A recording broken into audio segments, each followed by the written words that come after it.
So this question is on the extremely controversial issue of triple talaq. Let's see what it says.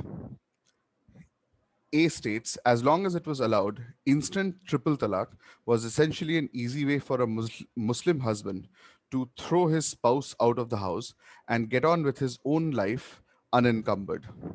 Again, a very controversial issue and a very sensitive issue. Religion, to at least some, this might be offensive, but despite whether you are offended by this or you are not, get on with the question. It doesn't matter. The question setter is almost expecting you to fall into that pitfall, that you would think, is this an affront towards my religion, or is this an affront towards a certain group of people, not necessarily my own group of people, but maybe a certain group of people that I'm close to, or I understand, or I empathize with. None of that. It's just a question. Get on with solving it. Don't go into the issue of whether it is right or wrong, whether it is talking about the right thing, whether it has its priorities incorrect. Doesn't matter. So A introduces the premise.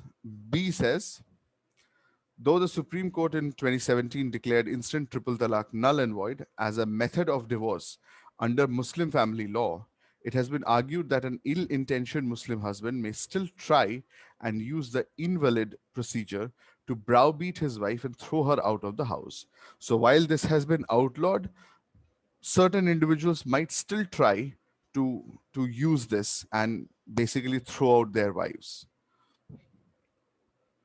We have C, which says, driven by the aim of fostering religious polarization and not protecting women's rights or even Muslim women's rights, the draft bill has a glaring hole which confirms its purpose is political propaganda and not gender justice. Now, here this is definitely different. Different because of a few reasons. First off, the aim of fostering religious polarization. We're not talking about religious polarization. The issue is not about religion. The issue is not about Islam. The issue is an archaic and a bad practice of Islam within the system of Islam. Who knows, it might be found that this is something which is tacked on later, much later than the conception of Islam, than the word of Prophet Muhammad himself.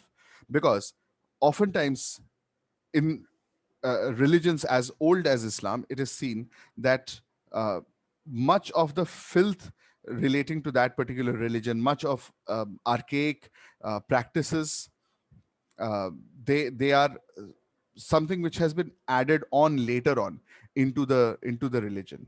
And so the religion originally did not envision such things to happen, did not intend for such things to happen.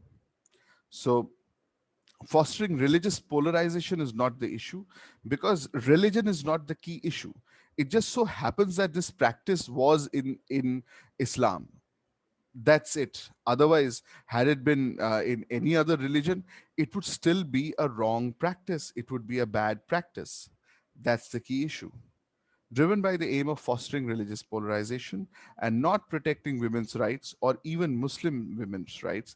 Now, women's rights would have been relevant, but adding that, or even Muslim women's rights, but this is about a Muslim husband and a Muslim wife.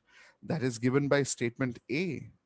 So here, this is, by the looks of it, talking about something else entirely. The key aspect is this: the draft bill has a glaring hole which confirms its purpose is political propaganda and not gender justice. We are not talking about political propaganda. We are also not talking about gender justice.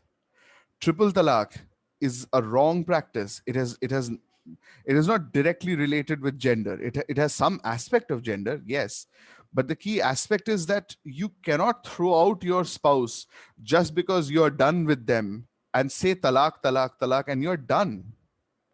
That's not how things should work. It is wrong. It is unethical. And it has been made illegal by the Supreme Court since 2017. That's the issue. So C is clearly out of sync with the rest of the statements. Let's confirm with D and E. D says this was both cruel and unjust, and Muslim women campaigned to get rid of this odious provision. Absolutely true, absolutely on point. This was cruel and unjust. It was. And Muslim women campaigned to get rid of. This is exactly on the money, because Muslim women are the ones who are basically affected by it. So they campaign to get rid of this odious provision is completely relevant to the premise. And finally, we have E, which says a Muslim husband who simply throws his wife out, saying talaq, talaq, talaq, will face no criminal sanction, and none of the protections envisaged for the abandoned spouse will be available for her. Basically, this is something that explains triple talaq. So, triple talaq, as it has been introduced in A, instant triple talaq, it is then explained in E. So E is relevant. We see why. We can see why. Thus, we have eliminated statements A, B, D, and E. It is statement C which is sufficiently different. So that actually is our answer. The correct answer is C.